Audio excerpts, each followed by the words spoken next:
नमस्कार दोस्तों, आज हमारे कैंपस में एक नन्ही सी चिड़िया आ गिरी।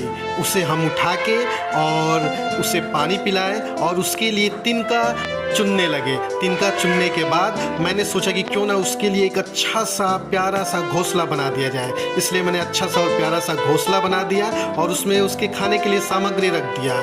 इस तरह वो चिड़िया सुरक्षित हो गई और हंसी खुशी दाना खाने लगी।